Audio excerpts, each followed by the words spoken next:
जो उसके मार्ग में बाधा बन पाती है। बड़ी सारी अनूप सर की स्टोरी सुन रहा था, सर की स्टोरी सुनी, ठीक है, अखिलेश जी की स्टोरी सुनी, निर्मल दादा बता रहे थे। भाई साहब हमारे पिताजी तो हमें कहानी बताते हैं कि देखिए कि जब मैं पैदा हुआ था तो उनकी जेब में 8 रुपए थे, और 8 रुपए भी नहीं थे, फूलदान तोड़ के 8 रुपए लेके आए थे। ये स्टोरी वो मुझे बताते हैं। और आप फर्क देखिए कि मैं बताता हूं तो मैं ताज्जुब करता हूं कि मुझे तो तीसरी क्लास से लेकर 12वीं क्लास तक एक बात याद है कि मुझे स्कूल से नाम काट के भेज दिया जाता था। तो हम बहन भाई पढ़ते थे स्कूल में, मुझे नाम काट के भेज दिया, 6 महीने फीस जमा नहीं है, 7 महीने की नहीं, 8 महीने की नहीं। तो हमने तो इतना सेक्रीफाइस हमने भी देखा है, लेकिन उसमें लंबा नहीं जाऊंगा बहुत ज्यादा। 12वीं तक तो यही देखा, कभी ट्यूशन की फीस जमा नहीं है, कभी स्कूल की फीस जमा नहीं है, बहुत अच्छी तरह याद है, ठीक है। लेकिन 2005 में किसी के जबरदस्ती धक्का मारने से इस इंडस्ट्री में आ गए। बड़ा कुछ करना था, पढ़ने में होशियार नहीं थे, लेकिन सपने बहुत बड़े थे। 2005 में किसी ने जबरदस्ती देखा। ये एक ऐसी इंडस्ट्री है जब यहां आदमी पहली बार आता है तो वो कभी बाय चॉइस नहीं आता, बाय चांस आता है। कभी कोई सोचकर नहीं आता मैं इस इंडस्ट्री में जाऊंगा और जाकर बड़ा लीडर बनूंगा। उसको जबरदस्ती धक्का मारकर इस इंडस्ट्री के अंदर लाया जाता है। ऐसी किसी ने धक्का मारा, जबरदस्ती करी, हम इंडस्ट्री के अंदर आए। बस एक अच्छा काम उस व्यक्ति ने किया कि हमें एक बहुत बड़ा सेमिनार एक बहुत बड़े लीडर का, इंडस्ट्री के टॉप मोस्ट लीडर का दिखा दिया, और वहां से हमारे जीवन की शुरुआत हुई। 2005 में काम करना शुरू किया 19 साल की उम्र में। एमबीए करते करते, एमबीए कर रहे थे लोन पर, पढ़ाई वाला लोन जो लिया जाता है उसके ऊपर। 2010 में मेरे कॉलेज का डायरेक्टर, मेरे कॉलेज का डायरेक्टर जो है वो अपनी मारुति एस्टीम से आया करता था, और उस कॉलेज में पढ़ने वाला लड़का जो एमबीए का छात्र होता था, टॉप मॉडल 10.5 लाख रुपए की फिएट लीनिया से जाता था 24 साल की उम्र में। 2012 तक डायरेक्ट सेलिंग इंडस्ट्री में काम किया। हम टॉप तक पहुंचते थे, कंपनी गायब हो जाती थी। साला बड़ी दिक्कत ये थी कि यार इस कंपनी को कैसे किया जाए, ठीक है। जब भी हम टॉप पर पहुंचे, कभी कंपनी पार्टनर थी, कभी पार्टनर भाग जाता था, कभी कंपनी बंद हो जाती थी, कभी कुछ हो जाता था। 2012 में डिसीजन लिया इस इंडस्ट्री को ही नहीं करेंगे। तब तक गाइडलाइंस नहीं थी, रूल्स नहीं थे, नियम नहीं थे, ठीक है। 2012 में ये सोचा कि अब अपना बिजनेस करेंगे, ट्रेडिशनल बिजनेस करेंगे। 2012 से लेकर अभी तक ट्रेडिशनल बिजनेस में हूं, अपने रियल एस्टेट के बिजनेस में हूं। परमात्मा के असीम आशीर्वाद से आज तक नेटवर्किंग से टूर नहीं किया, पैसे बहुत कमाए, नेटवर्किंग से टूर नहीं किया। टूर होते थे, जब टूर देने का कंपनी का नंबर आ जाता था तो असीम से कंपनी बंद हो जाती थी। 2012 से अपना रियल एस्टेट का बिजनेस शुरू करा। परमात्मा के असीम आशीर्वाद से कंट्री मतलब Dubai, Abu Dhabi, Malaysia, Thailand, Singapore ऐसा हो गया जैसे घर हो। इतने टूर किए, इतने करवाए लोगों को, इसके बारे में बता नहीं सकता। 2020 में फिर लॉकडाउन लगा। बहुत सारी डाउनलाइन ऐसी थी जो डाउनलाइन में होती थी।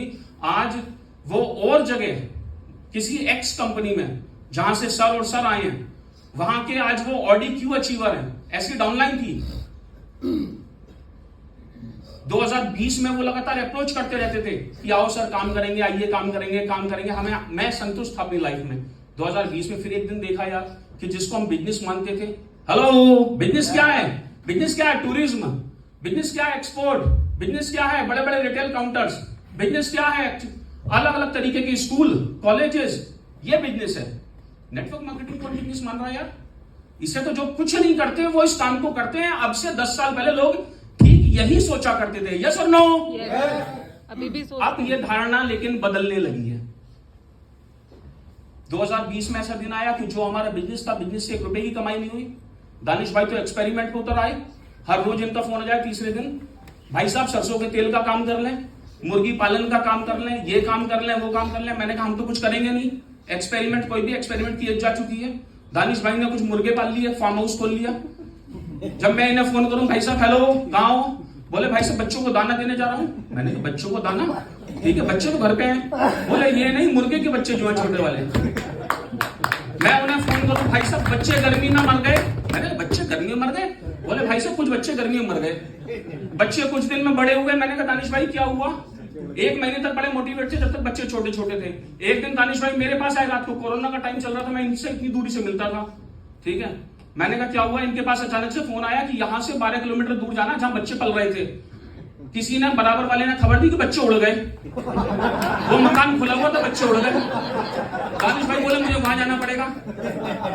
आप यकीन मत, बिल्कुल सच, मजाक की बात नहीं, बिल्कुल सच बता रहा हूं आपको, ठीक है। 1.5 महीना आते आते ऐसी स्थिति आ गई कि कुछ 50-60 500 बच्चों में से 50-60 जो बचे उन्हें दानिश भाई अपने घर पे ले आए, घर पे लाकर रख दिए, बच्चे घर हैं, ठीक है। कुछ दिन में दानिश भाई के हाथ बच्चे लग गए। अब बच्चे अगर दानिश भाई के हाथ लगेंगे तो क्या होना होता है। दानिश भाई कैसा रहा एक्सपीरियंस? बोले आशीष भाई बिजनेस में ऐसी तैसी हो गई है। मैंने कहा क्यों? बोले ना किसी के जिंदा में जा सकते ना मरे में जा सकते, अच्छा हुआ कोरोना में किया वरना हम तो कहीं के नहीं रहते। देखिए पोल्ट्री फार्म खोल रहे थे, वो खुल गया। थोड़ी देर बाद बोले दानिश भाई ऐसे करते करते 2 महीने, बोले यार एक काम कर लेते हैं। मैंने कहा क्या? बोले लकड़ी का काम कर लेते हैं। टिम्बर दोस्त बहुत पुराना व्यापारी है, 30 साल से काम कर रहा है, उसके साथ दानिश भाई ने एक्सपेरिमेंट कर लिया। कुछ दिन बाद बोले 1 महीने बाद 1.5 महीने बाद यार उसने तो हमारे एक बड़ी सी टोपी पहना दी। मैंने कहा बहुत बढ़िया बात है ये।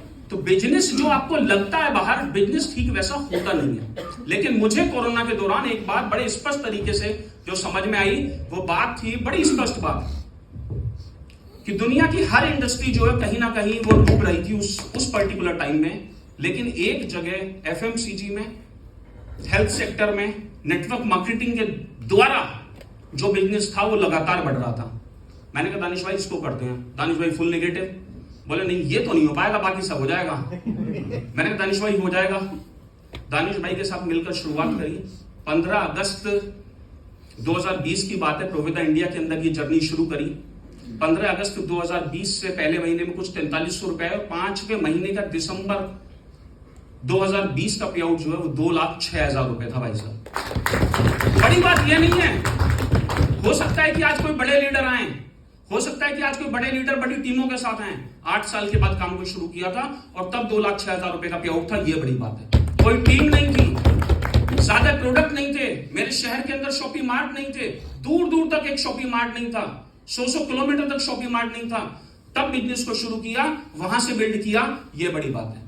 13वें महीने के अंदर प्रोविदा इंडिया में, जहां तक मुझे अगर याद है सही, तो प्रोविदा इंडिया में पूरे प्रोविदा इंडिया से फास्टेस्ट डायमंड का टैग लिया।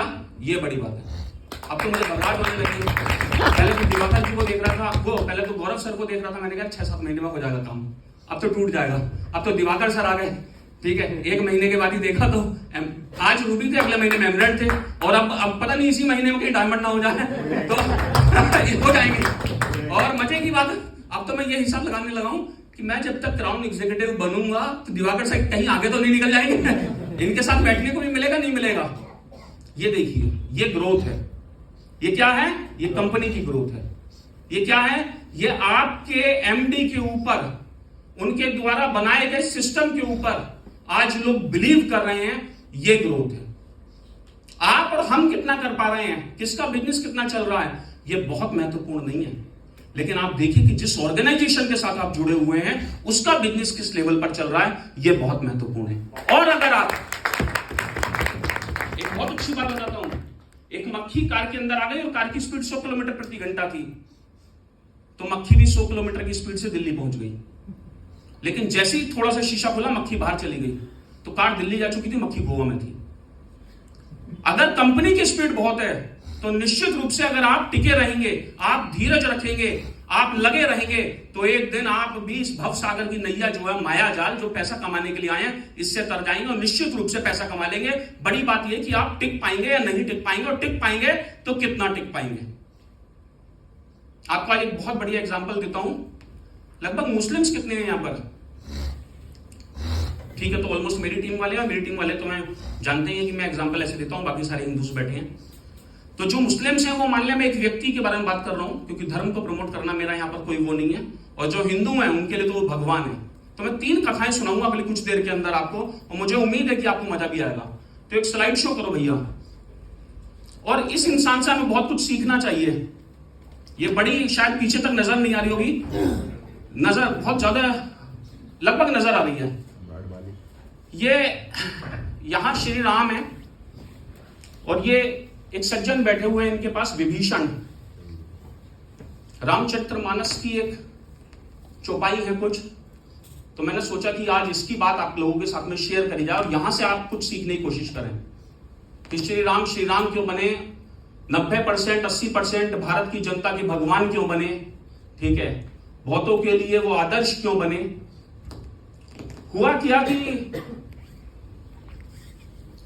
रावण से अनबन के बाद में रावण ने, लंकेश ने भगवान से जब युद्ध की बात आई और अनबन हुई घर परिवार में, तो उन्होंने यातनाएं देकर अलग अलग तरीके की बात करके इनको भगा दिया।